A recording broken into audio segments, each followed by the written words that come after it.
lots of traffic on the road here right now, so just give it a second and that'll quiet down.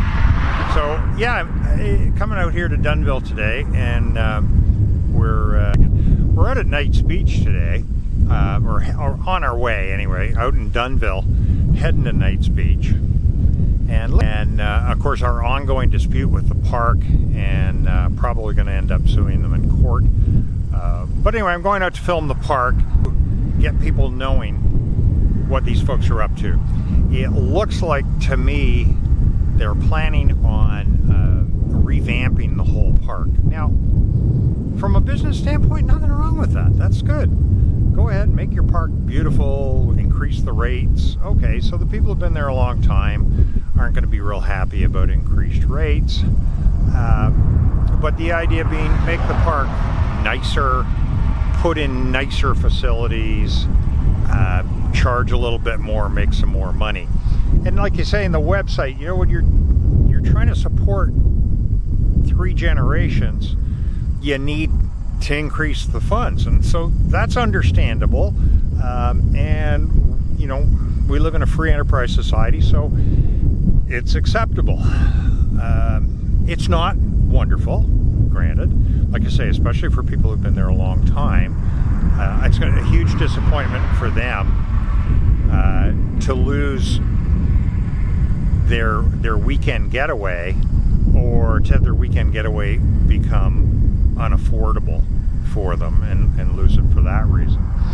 You know, again, it's not like it's illegal what they're doing. So I understand that, and you know, they've improved the park, and there's these big corporates now that are interested in buying these parks. You know, they have these trailer parks across North America, and I could see Edward, the youngest generation, looking at this as a way that he could potentially put this park up for sale for millions and millions of dollars and take care of his future. So it's understandable. It's not particularly illegal, just maybe a little immoral. But here's where the problem is. They can start putting new rules in place. I'm going to give you my speculation, my theory. It's 2019, end of the camp season. It's the end of September right now. The season is over in about 2 weeks. That's when the park is closed up. October 14th is when they close the park. So the 2020 contracts are out, and in the 2020 contracts it says no adder rooms, no hard canopies. We no longer allow these things. Decks, patio stones, and so on and so on. So they have a whole series of things that they don't allow anymore. Now, they haven't said we won't allow them to be brought in the future. What they've said is we just, period, don't allow them. So that means they legally, once these people have signed this contract and paid their rent for next season, for 2020, they've signed it agreeing that essentially they're going to take down their adder rooms, their hard canopies, their decks, and their patio stones. Now, for people who have been here for a really long time, 10 years, 20 years, even 30 years, those people will just feel like, well, they're not asking me to take the stuff down. They're just telling new people they can't bring it in. But in actual fact, the contract says they will have to take it down.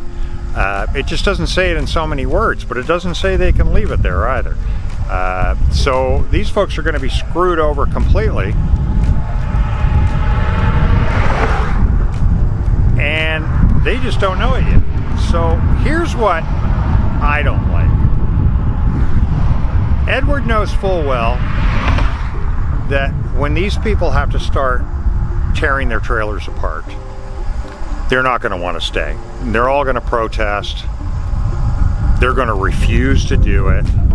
And that's going to be terms for eviction. And that's exactly what he wants. He wants to evict everybody so he can put in these new higher priced trailers. But he wants to evict them after they've paid their seasonal rent. So all these people along the water are paying like $12,000 to be there.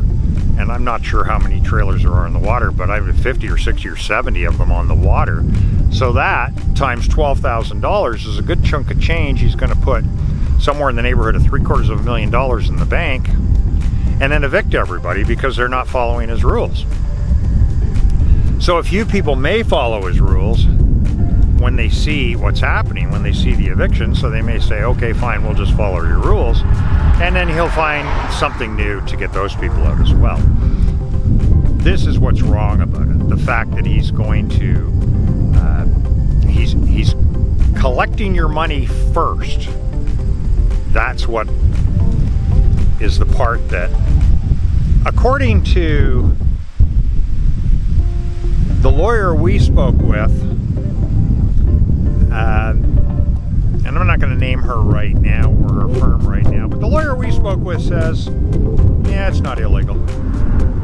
And I dispute that fact.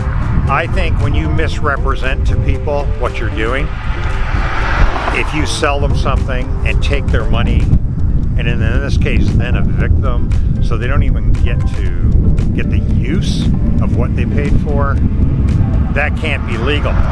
We need to do something about that. And that's exactly what this video and what the new website, knightsbeachresort.com, that's what it's for. Go to knightsbeachresort.com and find out what we're talking about.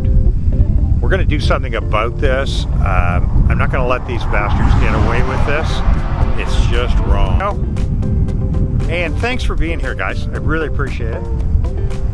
Leave comments, subscribe, thumbs up if you like it, and I'll talk to you soon. Take care.